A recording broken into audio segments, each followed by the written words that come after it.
Miša Marković zvani Žile i miš obični zvani Cile. Mala, vrlo mala, možda i najmanja kuća, odnosno kućica, beše pored Smederevskog puta, tačnije što bi rekao Google Map, Starnjiki. Godine 1954. godina kućica skrivena iza većeg šumarka na stanici toj niti ko ulazi niti izlazi, osim miše zvanog Žile. Autobus na toj stanici niti je zaustavljao, niti gledao imali koga, a i kad bi vidjeli mišu samo bi produžili, Žile ili miša bi tužno ispratio stari autobus i u strunku očaja pogledao niz brdo da li ide još neki. Taj neki može biti samo 302 begaljica, jer za Grodsku upravo prođe. Inače dovoljno vremena da u 6 sati 10 minuta ujutro pogleda na Dunav, kojeg inače gleda sa svog malog prozora još manje kućice. Kakva lepota, pomisli. I samo moja. Ovo moje je značilo da u tom delu između Grodske zaklopače Ritopeka nije bilo nikog osim miša. Sam u kućici, sam na poslu, sam bez prijatelja, sam bez žene. Da, baš sam. Naš miša zvani Žile je bio zadovoljan. Možda ne i srećan, ali šta je to sreća? Lažno prijateljstvo koje se završi svađom, ljubav žene koja vas je ceo život lagala kako vas voli, pa na kraju nije tako, kolege koje umjesto da vas poštuju jer ste vredan, kolegijalan, fin, oni u stvari prepuni zavisti što niste zakasnili posljednjih 10 godina. Začu se grmljavina starog zelenog busa, poče mahati miše, na njegovu sreću vozač 302 za begaljicu beše niko drugi nego njegov jedini nazovimo prijatelj. Dobro, nije baš tako, ali Radojko Rade Cic mu je jedini stajao na stanici. Što li mu znači nadimak Cic? 6:15 beše dovoljno da stigne na svoje radno mjesto u Gročskoj pošti. Pa gdje si, Mišo, legendo, jel se oženi? Ha. Našali se Radojko Cic, možda najbrži vozač Smederevca. Gdje bih bio, dragi Rade, na posao idem. A onaj što vozi 301, kako se zove, Mešalica, uzviknu Rade. Da, neće da stane. Ti znaš mene, ja mašem još kad čujem zvuk autobusa, što znači 2 kilometra. Ali on ništa, pomalo tužno reče miša zvani Žile. Ma pusti ga, upropasti nam autobus. Ne zna da vozi, turira, pa ga svi zezaju, a njemu krivo, pa onda se sveti na tebi ili putnicima. Najviše voli da se odavde zaleti, pa dole ko zaklupače zakoči, svi popadaju. Uteši Cic Žileta mišu. Stigoš u centar Grodske, miša Žile pozdravi Radojka Cica i krenu u poštu. Bio je kao i uvijek prvi, ali od radnika, a drugi u odnosu na portira Ratomira. Dobro jutro, Mišo, dobro jutro, Ratomire. Tako počelo, tako se i završilo, taj bukvalno dijalog. Po 2 reči išlo se. Sede za svoj šalter, broj 3, sendvič skromni sa paštetom, položi levo, a malu flašicu sa sokom od višnje desno. U 7 sati Ratomir otključa glavna vrata i pusti par penzionera. Dobro jutro, ja došao za penziju, evo moja lična karta, reče dekan, na čiji legitimaciji beše Martinović Milovan. Ulica taj i taj i matični broj taj i taj. Potpišite ovdje, molim. Hvala, doviđenja, pozdravi Miša Milovana i formular isplaćene penzije stavi u deljenje za penzije. Sljedeći, malo glasnije reče Miša, jer penzioneri slabo čuju, a mnogo priče. Dobro jutro, ja došao za penziju, evo lična itd. Oko 12 beše kratka pauza za Žileta od 15 minuta. Klozet, sendvič, sok. Nastavi dalje. Dobar dan, imam da podignem paket iz Amerike. Evo moje lične karte, reče malečka, ali buckasta, ali prelijepih očiju, a nevjerovatno glasa, kao Slavoj. Miša Žile ostade opčinjen na šalteru broj 3. Gledaše je duže nego što poštanska pravila dozvoljavaju. Dobar dan, opet malecka prelijepih očiju, na čijoj ličnoj karti beše napisano Ljubica Slatkić. Dobar dan, zbunjeno ili probuđeno, ili možda čak zaljubljeno, reče Miša. A paket, procedura je sljedeća. Moramo da otvorimo paket u prisustvu radnika unutrašnjih poslova u prostoriji pored, reče Miša. Dobro, sačekat ću. Miša nazva milicajca koji beše u istoj zgradi gdje i pošta. Drug, brkati, podebeli, dođe i po pravilima službe proveri da li u toj kutiji srednjih razmjera ne preti opasnost tekovina socijalizma. Tamo beše par kesica jenki bombona, slike nekih rođaka koji na vreme strugnuše i puno koje kakvih sitnica koje činiše radost lepim okicama. Drug potvrdi da je sve pod kontrolom, pozdravi po pravilu službe i ode i dalje da ispunjava ono što ga je drug Tito zamolio.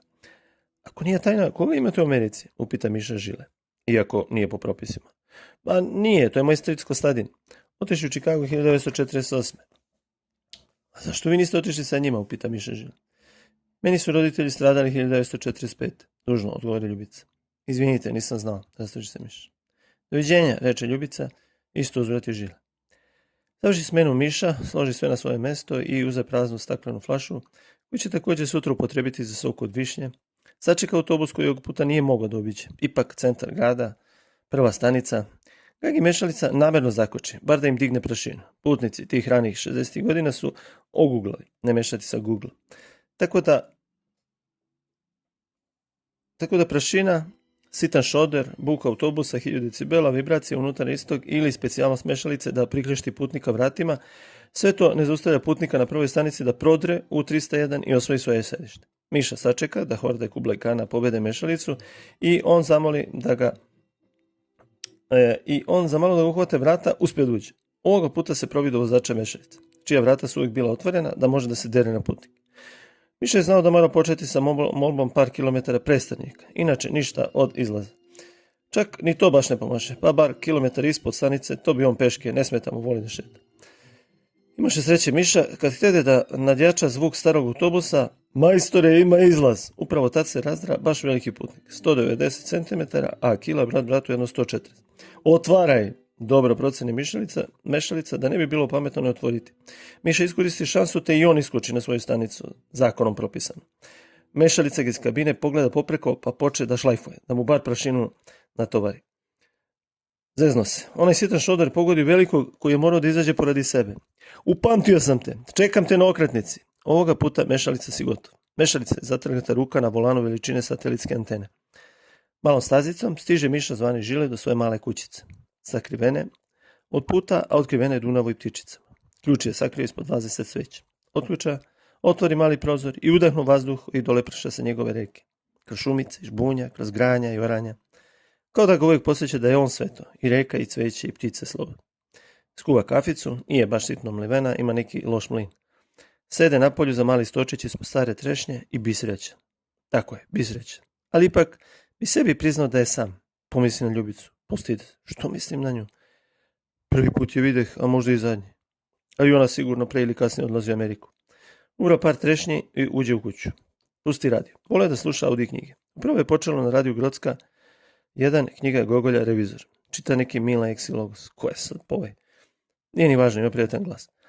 Sedi pored prozora i pridrema mu se. Kad začu neko grickanje i piskanje. Šta je sad to? Napravi par koraka po maloj kućici i ugleda u ćošku malog miša. Nije imao gde da pobegne. Miša priđe i uze ga.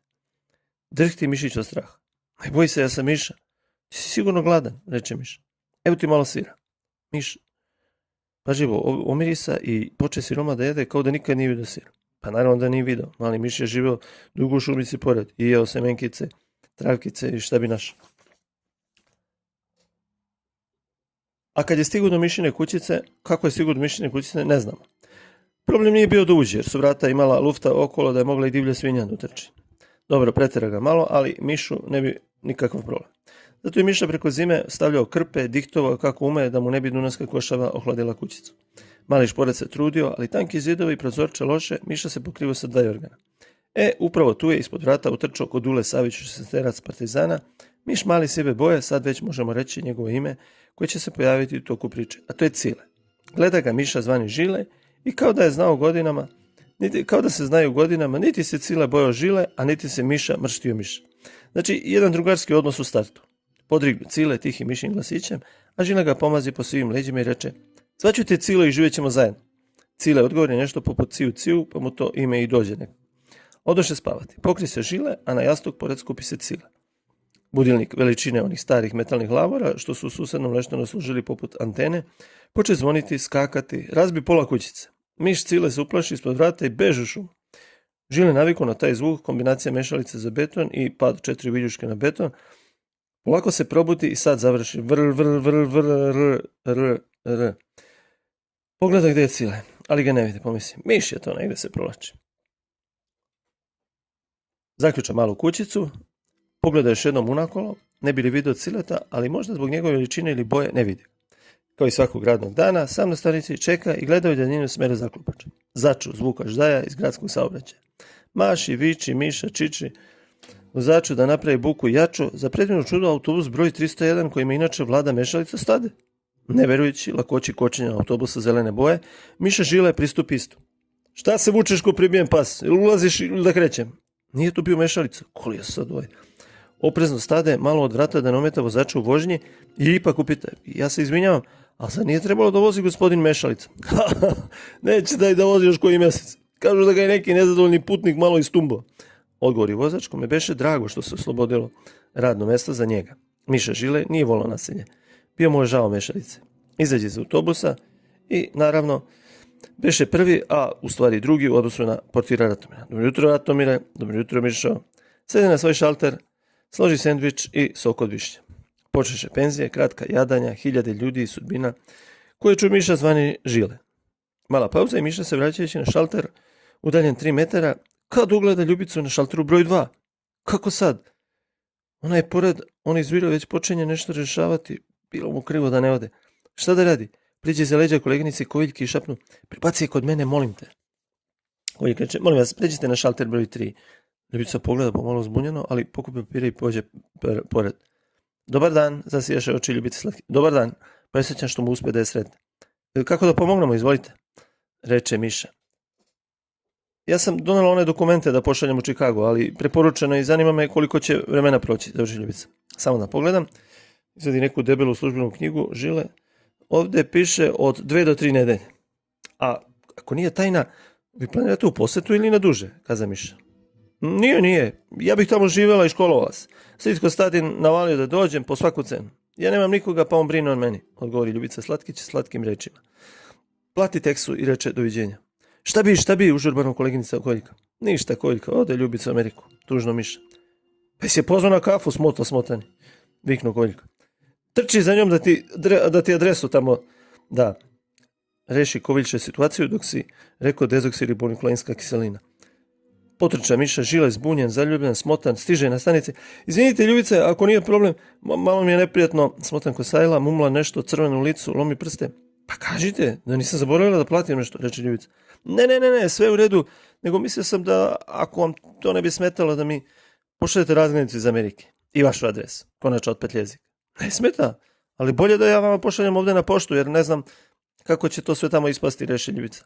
Naiđe autobus za begaljicu, Miša mahnu, Slatkic se nasmeja, a Radojko stisnu sirenu. Ode Ljubica, pomisli Žile. Zaboravit će me drugi dan. Ipak je to Amerika. A ja niti iz Grodske, niti iz Beograda, da sam barem iz Zaklupača. Žile podvi rep i vrati se na šalter broj 3. Šta bi? Skupi se pola pošte, pitanje pljušte, Miša smota, nešto odgovara, ne čuje, misli na Ljubicu. Kud baš na moj šalter, bolje da je nisam ni primetio. Pričaj mu to, šta ti se zavezao jezik Koviljka, koja je bila glavni vojskovođa za ugovaranja, abrove sparivanja, otparivanja itd. Rekla da će mi napisati adresu čim stigne. I to je sve. Nezadovoljno odgovorom, Koviljka nakostreši se ko kobac. Da, kratko Miša, nikad se ti nećeš oženiti. Sad ćeš da složiš sve račune za struju za begaljicu, ljuto koja. A što ja, pa toga ima 2000 računa, pobuni se, ni reč.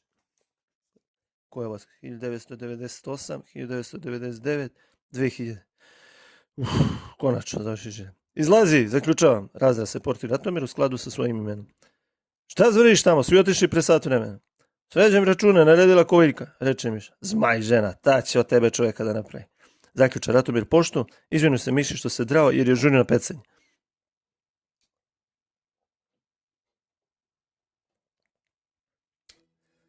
Stiže svoje kućici, nekako sam. Bio je uvek sam, ali ovoga puta ni te nade lastavice Ljubice, a Miš Cile pobeše. Možda i bolje tako. Nisam ja ni za koga. Sedi ispred kućice na malu stolicu koju on nekako sklepao, pa napravio jednu novu kraću i već 5 puta pao. Pojede par trešnjih, slatkih kao Ljubica, pomisli šta mu to pade na pamet. I zagleda se u Dunav. Teče Dunav kao njegov život, samo što se on uliva u more, a ja u poštu. Ciju, začu glas Miša sivog Cileta, koji mu se popeo na rame, a Žile i ne primete. Žile se obradovao kod je majku vidio. Pa 10 ti luto, nasmeo se. Ciju, i to je uglavnom odgovor koji sivi Miš Cile kaže kad ga pita isto nekako crn i siv Miša Žile. Sigurno si gladan, ima sira, možda se ženiš, reče Miša presjećan što se Cile vrati. Najde se Cile i opet pope na rame Žileta. Idemo u šetnju, reče radosno Miša. Stavi Cileta u prednji džep košulje i krenuše ka Dunavu. Šumice, žbunje, ptice, Miša bi srećan po ko zna koji put. Što živi tu, a ne u onom sivom Beogradu, tamnih boja. Najde se Žile kupina, ubra par jabuka i sede na travu zelenu. Cile iskoristi pauzu da malo prošeta jer nikad tako daleko nije išao. Nemoj daleko, idemo na Dunav, ciu, odgovori vrlo jednostavno Cile. Zaspa Žile, tišina, priroda, sunce. Kad se začu neko granje, Miša skoči i vidi starog ofucanog mačka kako juri Cilet. Poče se drati na mačka koji se onako, mače začuđen upita, što ti braniš Miša? Ne znajući da su oni drugari. Cile sav uplašen se popeo uz Žilet. Šta sam rekao? Mačke su svuda, pazi malo. Posavjetao Žile Cile, onako bratski, gotovo roditeljski. Stigoše do Dunava, reka nepregledna, kao more. Mali deo plaže bi srećen, možda najmanja plaža u istoriji Dunava. Tačnije rečeno, metara 3. Tu je Miša očistio sve granje, doneo peska, šodera, sitnog kamena, da se može ići u reku do pojasa. Svaka čast Žile. Moramo primetiti, niko nije imao pojma o tom. Okolo neke vrbe, koprive, granje, ponekad traktorska guma, to je koristio kao pojas za spasavanje. Raskomoti se Žile, Cile leže na njega, a Dunav zapljuskuje njegovu najmanju plažu na svijetu. Srećan je Žile. I zbog Cileta, i zbog Ljubice koja beše daleko, i zbog Dunava, i sve mu se učini lepi. Misli Žile, misli, kako to da ranije nisam bio srećan? Kad sam imao manje više sve, shvati Miša da je zaljubljen, postide se. Nikoga ne vide, a on se stidi. Šta je ovo sad? Ciu, ciu. Cile ga zagrli malim rukicama i on još malim nosićem. Bi srećan Žile što je tu Cile. Pogleda u Dunav, a on teče, nosi sve te brodove, čamce, ribe, kao da htede reći Miši. Nema Cile mila Žile, Mišo. Hrabro, napred, kao ja. Ustade Miša, uze Cileta i pojede jednu prelepu zrelu kupinu. Cile dobi svoj sir, a Miša pusti radio na kome tačno poče audio knjiga Idiot Filma Dostojevski čita Mića Orlović. Skuva čaju šipka, što je skupljao po polju, i zagleda se kroz mali prozor. Pomisli, da li je život dugačak ili kratak? Prođoše mjeseci i dođe zima. Mraz, a vetra na strnjikama u izobilju. Duva po ušima, nosu, prstima, nema skrivenja. Miša je smislio sljedeće. Uzeo je kutiju kartonsku od frižidera, što je kupila Koviljka, i sakrio ga u žbunju. Kad dođe na stanicu, on se umota i džaba ti vetre tvoje pretnje. Jednom se zezno, vozač ga nije prepoznao od kutije i prođe. Vozač GSB-a nisu baš volili da otvaraju po zimi. Ti se javila ona snaša? Ha, šali se portir Ratomir. Nije, sigurno me zaboravlja. Ipak je to Amerika, tužna žena. Šta si klonuo? Ja i Koviljka ćemo tebi da sredimo onu micu haubicu sa prvog šaltera. Jes malo starija, ali imate da tera u red. Reši problem na to. Nemoj, molim te, ona opasna, ljuta i sigurno joj se ne sviđam. Poče se braniti Miša. Prođe pola radnog vremena kad će ti Koviljka. Kriš, Dragička! Miša je pogledao neverice i reče, stiglo ti pismo iz Amerike. Rada se Koviljka. Zasijaše oči, pa i osmeh se pojavi. Poskoči, a Koviljka, dam, ne dam. Poče Mišu zeskati. Daću, ako nam ga pročitaš na glas. Ultimatum. Ma hoću, pa nije mi ona devojka, mi smo samo prijatelji, reče radosno Žile. Aha, prijatelji, nema prijateljstva među ženom i čovjekom. Napravi se mudar portir Radomir, kome je Koviljka još jutro se javila da je stiglo pismo. Uze pismo, otvori, skupi se tu cijela pošta, čak i penzioneri. I onaj milicajac, i njemu javila Koviljka. On kao da provjeri što se tamo piše, da nije neko govaranje Tite. Zdravo Mišo, izvini što se ranije nisam javila, ali znaš kako je gužva od prvog dana, sređuj papire, idi u goste. Svi me nešto pitaju, samo od aviona sam se oporavljala 2 dana. Chicago je lep grad, ima puno naših ljudi, velike zgrade, velika auta, sve nekako džinovsko. I na kraju adres. Samo moraš da paziš šta ćeš da joj napišeš. Brže će Koviljka, glavni organizator svih zavera. Moraš da održavaš vezu, ali da ne bude napadno. Ona je sad Amerikanka, bato moj. Sad će mladoženja se lepe za njom. Ma batali ti Ameriku i ženi se ovdje gledaj našu micu, haubicu, ko zmaj, poče portir Ratomir navrtati vodu na micin mlin. Pih! Gleda kakav je mršav. Promaja da ga obali. Nemoj tako micu, dobar je naš Miša, radi, ima kuću, šta ćeš više, stade odbranu Mišin Ratomir. Meni bre treba muško, ko šofera dojko cic. Uvati onaj volan onim ručerdama, ovaj smotanko viljuška mu ispade iz ruke. Iša maramica Mišu ispred cele pošte. Milicajac Milivo se upišao smeh. Miši čak i beše drago, svi su vidjeli da nije njen tip, tako da kombinacija pravodađa Ratomira propade. Odlepriša Miša kući kod Miša, da i Cile sazna šta će mu reći. Žile. Srećan blista, gleda pismo, zaboravi da izađe na strnjikama, pa peške zaklopoče. Bližno se proleće, pa i ne bi takova zima. Ide Miša i misli na Ljubicu. Ne misli na Chicago, samo je vidi kako sedi pored njega i gledaju kroz mali prozor u veliki Dunav. Stiže kući. Hladna kuća, brže loži stare novine, grančice, malo drva, razgore se. Još se ne skida Miša dok ne bude toplije. Oko vrata trpa stare džempere da ne bude promajan. Bi već toplije i tek onda se začu ciu. Miš sivi Cile, čim Žile ode na posao, a šporet još do gore, Cile brže po ćebe i čeka dok dođe Miša i založi opet. Skuva čaja travica koje skupljaše po poljima i sipa malo meda od bakera djevojke sa gročanskog pijaca.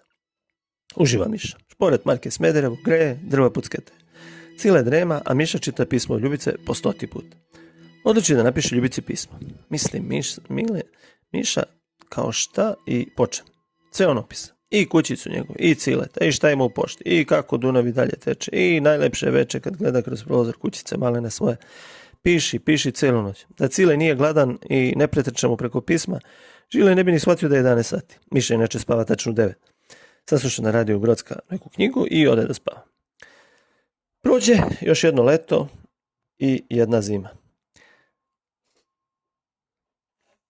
Kovika ode u penziju, portir Ratomir dobije na loto i kupi Tomos. Mica Haubica se zapela sa cic šoferom. Svašta se izašao, ali Miša ne dobije više ni jedno pismo iz Amerike. Bi tužan, ali ne sam. Bio je tu Cile. Miša sve novce koje skupljaše godinama konačno dade za svoj dečački san, čamac. Dotirao mu ritopički morar, kapetan Dragoslav Dragi Ajkula. Šta mu to znači Ajkula, niko nije znao. On je izgledao kao klen, večito pijan, večito na Dunavu, zavezaše ga na Mišinoj plaži. Ako hoćeš Ajkula, možemo kod mene na kafu, kao da časti Miša. Kakva kafa? Ja flašu. I ne zovimo Ajkula, to je za neprijatelje. Za tebe je kapetan Dragi. Napise Miša, ko govedo. Dragi, Ajkula poče da peva. Dunave, moje more. Žile hrče u čamcu. Ostavi ga, Dragi, ode onako pijan kroz močvaru za ritopek, ipak je mornar. Probudi Mišu. Sirena sa bele nemačke lađe koja je išla ka Đerdapu, pa šofer ga vidio da spava, pa namjerno malo pliže obali, a sirena se čuje u Bugarskoj. Skoči Miša koporan. Brod se ceo nasmeja. Miša sretan konačno čamac, smislio je naziv Lađa Ljubica. Svake subote i nedelje Žile i Cile bi u čamac i polako uz obalu. Do Grocke i nazad. Na svoj plaži bi sunčali. Cile jeo sir, a Žile kupine. Dosta je bilo za danas. Cile, idemo kućici da nešto skuvamo, pa da spavamo, reče Žile. Već umoran na sunce i veslanja, krenuše svojim puteljkom. Kada behu u blizini kućice, čuše neki ženski glasić kako pevuši Žiletovu omiljenu pesmu Rastao sam pored Dunava. Žile se začudi. Kod mene niko nikad nije došao osim poštara Milomira. Miće Tomas. Već kroz bunja ugleda žensku sa lepom kosom, u lepoj haljini, lepim cipelama. Jedva prepozna Ljubicu. Zdravo Mišo, skoči ko mačka, zagrli ga i poljubi obraz. Smotani Miša, pocrvene, zamucko, zakašlja se. Veliki junak. Ti Ljubice? Kao da je vidio neku glumicu, zabezeknutu stoji Miša. Ma ja sam, naravno, bila sam u pošti i rekoše mi da si kući, pa sam htjela da ti iznenadim. Lepa, miriše, oči kao zvezdice, Miša zinuo kosom na udici dragog Ekle. Uđi da skuvamo kaficu. Zbrčka brzo 2 kafe i sipa, a šta drugo nego sok od višnje. Lepa ti je kućica. Tiho i ovdje imaš prelep pogled na Dunav. Kod mene u Čikagu je buka, vazduh od puta, od auta, ljudi čudni. Jedino dobro je što se mogu novci zaraditi, završi Ljubica. Ja ne bih mogao nikud. Meni i u pošti kad sam već nelagodno. Kućica, ova statica i Dunav, to je sve što mi treba, reče Miša. Znam Mišo, ja te razumem, ali zamisli da zaraziš neke novce pa da središ kućicu i dvorište, da kupiš malo zemlje okolo. Iskreno se posavjeta Ljubica Miloš. Hajde samo ti nešto pokažem. Uzviknu Miša, uhvati nesvjesno za ruku Ljubicu, koja se iznenadi, otrčaše staticom njegovom do njegove plaže. Pogledaj ovaj čamac, konačno reče Žile. Ljubica vide naziv Ljubica i pocrvene. Ne mogoše doći da reči. Uđe u čamac, pogled okolo i viknu. Hajdemo do Grocke. Miša uskoči, odveza lanac, uhvati vesla i krenuše. Polako uz obalu. Miša vesla, Ljubica pevuši. Cile sedi, sunce sija, zaljubi se Žile ko konj. Ljubica lepa, obučena, miriše ko 3 polja cveća. Miša uzviknu. Udaj se za mene, Ljubice. Nasme se Ljubica, Dunav se zatalasa, jato lasti prelete, zasvira 1000 brodskih sirena. Miša ostavi sedla, vesla, sede pored Ljubice, utonu njene oči i poljubi. Ništa slađe u životu nije prema. Ni sok od višnje, ni šaku kupina, ni zrele trešće. Od onog sunca i vazduha svežeg, zagrljene čamcu, ploviše Dunavom, koji je pazio da ih ne probudi. Umalo prođeše Grocku, kad će ti neko s obale. Ste li krenuli na Crno more? Probudiše se, golubići zaljubljene, Miša skoči za vesla i do vesla do obale. Pomože Ljubici da u štiklicama izađe iz čamca. Zaveze lađu i seđoše na klupice. Ništa ne govoriše. Kao da se znaju 10 godina. Zagrljani gledaše Dunav. Ostani, molim te, izgovori Miša. Ljubica ćuti, ušuškana pored Miše. Sunce je greje, vetar miluje kosu, neće da odgovori. Sedoše dugo. Ustade Ljubica i reče. Kasno je, idemo kući. Miša zaveze čamac i krenu pratiti Ljubice njoj kući. Prestana ga poljubi i zatvori vrata. Miša ostade ko kuće. Okrenu se i sačeka posljednji autobus. Siđe na svoje stanice, šofer mahnu, Miša mahnu. Uče se polako, da li umoran, da li tužan, zaljubljen. Sve se to izmeša u Mišinoj crnoj glavici i jedva čekaše da stigne i legne u mali krevet male kućice. Probudi ga Cile i Miša skoči kao da hoće da provjeri ili ovo sve san. Ne, nije, svega se seća. I čamac vezan u Grockoj i najslađi poljubac od Čikaga do Stanika. Šta sad? Ako i sad ode, gotovo je. Miša ne želi da živi u laži. Sve joj daje, svoj život, svoju ljubav i kućicu sa pogledom na Dunav. Sve će joj to reći i bit će lakše i meni i njoj, ma kakav otpor bio. Odluči Miša, možda prvi put kao zdrav čovjek. Subota jutro, Miša žile ne radi, ostavlja malo sira Ciletu, oblači svoje košulje za svečane prilike, čisti cipele i sa poljskim cvećem najljepših boja odlazi na autobusku stanicu. Otvaraju se vrata od autobusa 302 i Radojko cic na sirenu. Mišo, mladoženjo, hoće li biti šta? Rade je sve saznao od Mice Haubice, kojemu već bi žena. Ma pusti, Rade, kao ptica, imaš je u ruci za tren odlete, odgovori Miša. Mišo, daću ti savjet, ne ispuštaj je nikako. Ako hoćeš da ideš sa njom u Ameriku, a ti idi, reče Radojko cic, kao stariji mlađem bratu, otvori vrata jer stigoš u Grocku i žili mu zahvale. Zastadi ispred stana na čijim vratima bi napisano Ljubica Slatkić. Udahnu duboko i zazvoni. Ti si, Mišo, uđi slobodno, radosno reče Ljubica. Cveće sam birao od moje kuće do Dunava. Nadam se da ti se sviđa, Miša se pohvali. Predivno je, odmah ću staviti u vazu. Požuri Ljubica sa vazom. Skuva 2 kafice. Sedaše za mali sto maloga stana, a pored velikog prozora koji kao kod Miše gledaš u Dunav. Miša, razmišljala sam celu noć. Šta misliš da pođeš sa mnom u Ameriku? Odlučno reče Ljubica. Miša se zamisli, pomisli na kućicu, na Cileta, na Dunav, a na kraju na reči koje mu glasno reče šofer cic. Ne ispuštaj je nikako. Ljubice, daj mi jedan dan da razmislim. Znaš, ja nikada dalje od Grocke i Dunava nisam bio. Šta će biti sa Ciletom, kućicom, poštom? Zabrinuto, Miša uplašen nekom daljinom, nekim strahom da se nikad više neće vratiti. Sve ćemo to srediti. Kovilka je u penziji, daćemo joj ključeve od tvoje kućice i od mog stana, može da obiće bilo kad. Uvijek kad dođe, ostavit će sina za Cileta, a pomoći će i portir Ratomir. Znaš da on voli da peca, a tvoja lađa mu dobro dođe. Reši sve Ljubica dok si rekao piksla. Bi mu drago što je Ljubica pametnica i sve lepo i valjano obrazloži. Ipak bi ja svratio kod tebe sutra u nedjelju i rekao ti svoj konačni odgovor. Zadovoljno, Miša. Dogovoriš se tako i izađeš u šetnju pored Dunava. Sede u svoj čamac i poče veslati. Ljubica mu maše s obale, a Miša gleda u nju i nije mu teško. Čini mu se veslo bi do Novog Sada. Zavečer čamac na svojoj plaži, krenu stazicom svojom da je znao svaku travku, žbun, svakog mrava, leptira, ptičicu. Šta ću ja tamo na kraj sveta? Reče na glas kao da se brani od nekog. Ali opet mu se kroz glavu rasuše reči Radojka cica. Ne ispuštaj je nikako. Ma upravo je cica. Šta ću ovdje sam ceo život? Volim je, ona voli mene. Zajedno i u Čikagu i na Strnjikama. Ohrabri se i donese najvažniju odluku svoga života. Sasluša prvi deo sumnjivog lica i zaspa sa svojim drugom Ciletom. Opet obuče čistu košulju, izglanca cipele, zaliza kosu i nije Miša Žile bio ni ružan, ni lep, ni mali, ni visok, ni jak, ni slab, ali jedno sigurno beše, Miša je bio dobar.